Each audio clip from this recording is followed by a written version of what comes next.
Hey there, boys and girls. Welcome to your Ed Puzzle homework tonight, dealing with explaining lesson 10.3. So just like with all of our other explaining lessons, we're going to go into the book together so that we really understand what the book is asking us to do. So if you've not done so already, please turn to lesson 10.3 in your workbooks. That's page 364 and 365. And as we are working through this together, make sure you are filling things in. That way you really understand what we're supposed to be doing.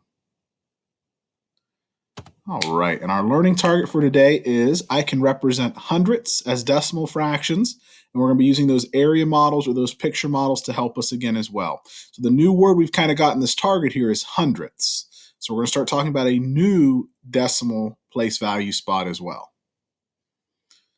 All right, so just kind of refresh our memories when it comes to decimals. Again, we know our place value in base 10. That means everything to the left, it takes 10 of the thing that comes before it. Again, we've kind of already talked about this, how it would take 10 ones to make a 10, 10 tens to make 100, and so on and so forth. And it's the same way when you get behind or to the right of that decimal point and you get into your parts of a whole. Okay, so that first place past the decimal point would be your tenths place, and we know it takes 10 tenths to make one whole, just like it did over on this side. It always takes 10 of the thing that comes before it. The new place we're going to get into now is the hundredths place. And again, it kind of follows the same pattern that it does on the left side of the decimal point. Ones, tens, hundreds. Now we're getting into tenths and hundredths. So that's the place we're going to be talking about today is hundredths. All right, and kind of see that with our place value chart here. Again, we know we always get 10 times bigger when we're moving to the left. If you're moving to the right, you're pretty much dividing that thing by 10. For example, if we have one whole and we go back to the tenths place, that means we're taking that whole and cutting it into 10 equal pieces. Now, the same thing's going to happen when we do the hundredths, except we're not cutting a whole into 10 pieces. We're taking one of those little slices or one of those tenths and cutting it or dividing it into 10 pieces. So a hundredth is really 1/10 of 1/10. So that can kind of be tough to see without it looking at a picture. So let's kind of look at a picture to help us with that. Okay, so again, right now we've got like one whole. So again, this could be like a whole pie or a whole pizza, or this could just be like one whole base 10 block, right? One of those cubes. And down here at the bottom, it says one whole that's broken into 10 pieces. Those are called tenths. So if I were to take this one whole and I break it or I divide it into 10 equal pieces, those would be my tenths because we've talked about how it takes 10 of those pieces to make up one whole. But now if I take that 1/10 and if I start dividing that 1/10 into 10 equal pieces, now it's going to look like this. Because I took that 1/10, that thing that went up, that thing that went up and down, and I started breaking it into 10 pieces. And when I do that, I've got a lot of pieces inside this thing. And I know that 1/100th is really just one of those little teeny tiny pieces. Okay. And again, the reason why I can see that is if I take that 1/10 that I had before, so let me change the color of that so it's easier to see here for you.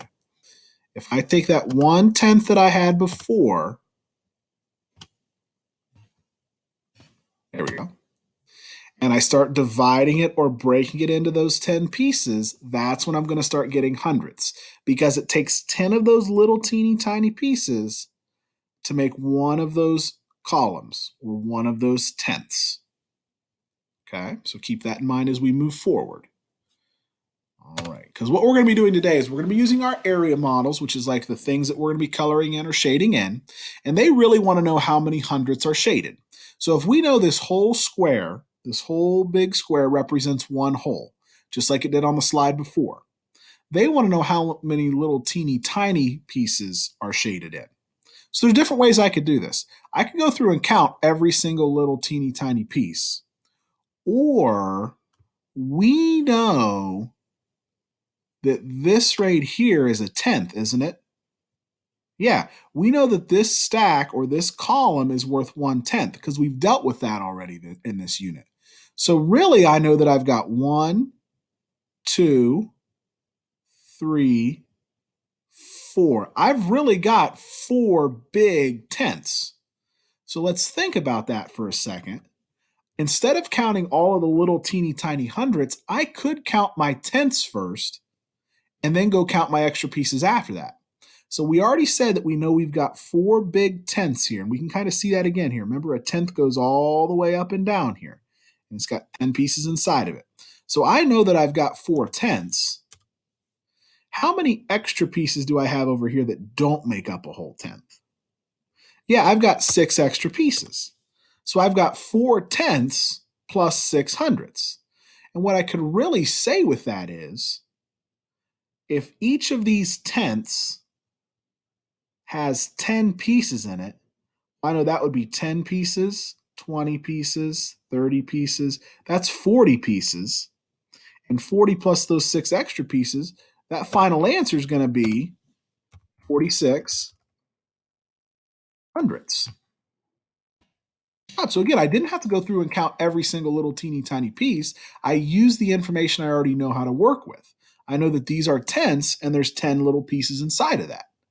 Okay. And the last little thing I kind of wanted to hit on before we go into our books is we know that there are 100 hundredths in one whole. We know it takes 100 of those little teeny tiny pieces to make up one whole.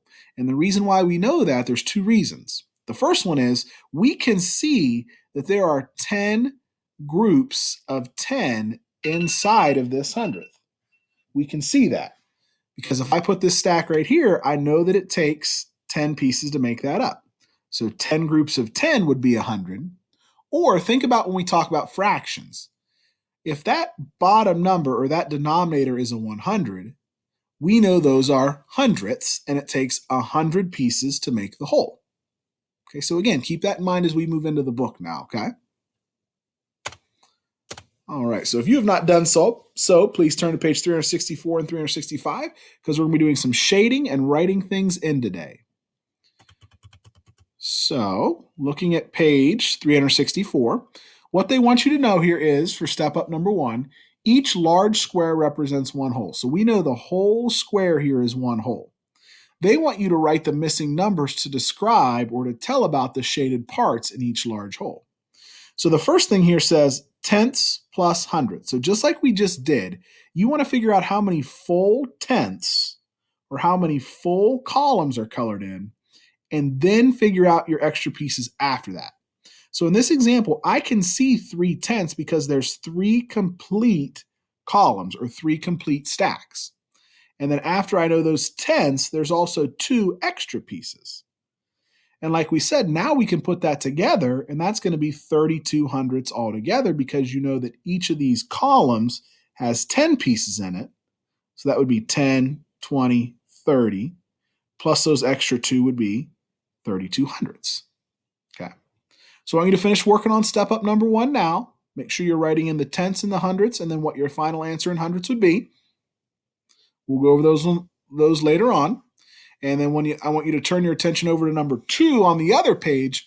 It's the same thing you were doing, except now they want you to also shade in to match. So the directions say, shade each large square to match the description, then write how much more needs to be shaded to make one whole. So the first thing they want you to do is shade this in. So 2 tenths. So I need to shade in, whoops, I'm going to change the color here. I'm going to shade in 2 tenths first. So that would be 2 complete stacks or 2 complete columns. So I'm going to shade that in. I'm going to do that first. And then it wants 4 hundredths. So then it wants 4 extra pieces. So 1, 2, 3, 4. Okay. And then they want to know how much more you have to shade in to make one whole. Well, the first thing I'm going to do is I'm going to try to make a complete stack. So I know that if I'm trying to make a complete stack or a complete column, I'm going to have to shade in 1, 2, 3, 4, 5, 6 more hundredths because if I shade those in, that's going to make a complete stack. And then I have to figure out how many tenths would be left with that. Well, 1, 2, 3, 4, 5, 6, 7. So I'd have to fill in 7 more tenths after that. And really kind of think about it, this would say 76, and this up here would be 24 hundredths.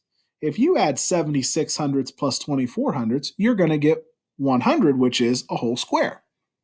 Okay, so remember, you're going to be shading in first what they want you to shade in up top, and then you're figuring out how much is still empty or blank that you would have to shade in to make your whole. Okay, we'll go over those ones later on too. Have a good night. Make smart choices.